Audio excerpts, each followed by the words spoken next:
And so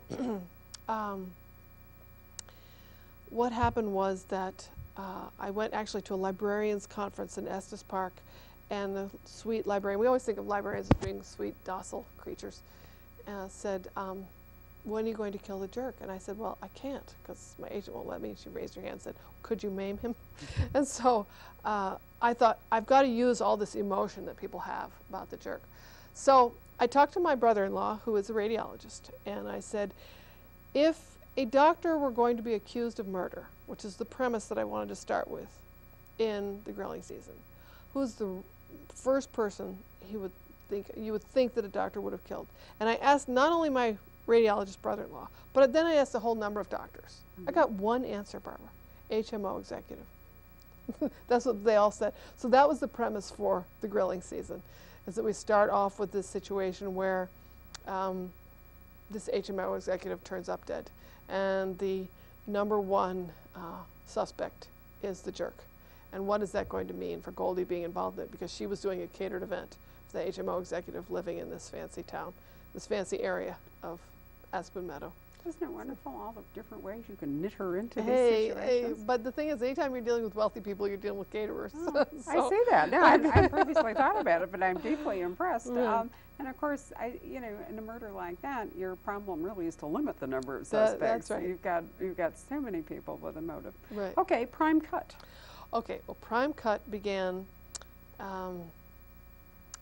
when I took a course called the Lay Academy down at the Jefferson County Sheriff's Department. And I learned that cattle rustling was the 4th leading property loss felony in the state of Colorado.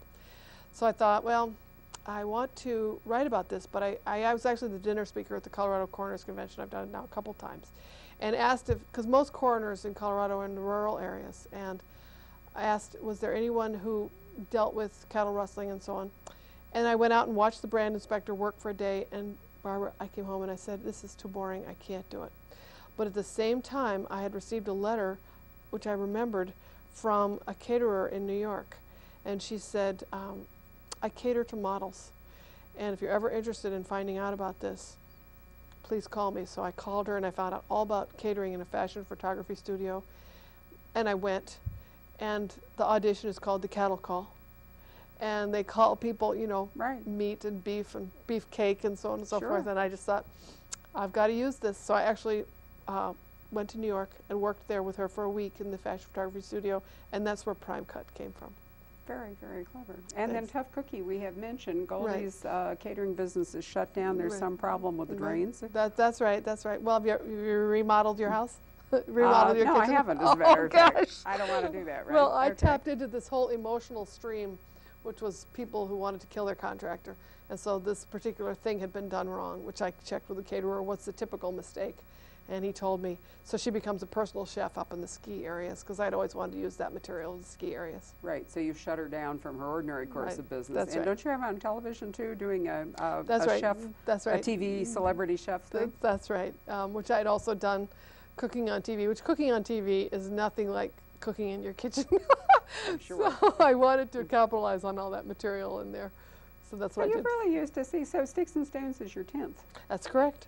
Oh, a real anniversary. That's right. And Thank you've you. really had an interesting time, I think, researching these special Oh, I have. backgrounds, all of which are really very plausible. Thanks. How do your 3 sons cope with your being a cook and a mom? Well, they love the food, of course, and they're my taste testers, and they're wonderful. And so they cope just fine, because it's not like I'm a movie star or something. You know, I'm just a soccer mom, lacrosse mom, you know, all these different things.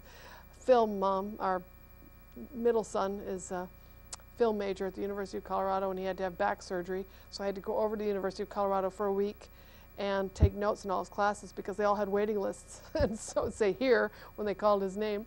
And so they just think of me as mom. And then, you know, the writer person is somebody different. And they get to test the recipes. You know That's what, right. we've run out of time, and I Okay. wanted to say quickly, and I always do this, I lose track of where I am. The teapot, yes. your publisher has done a genius job, Oh, I they're think, fabulous. putting together things. We're going to raffle off the teapot at your signing tonight. You had a cookie jar for Tough Cookie. Right.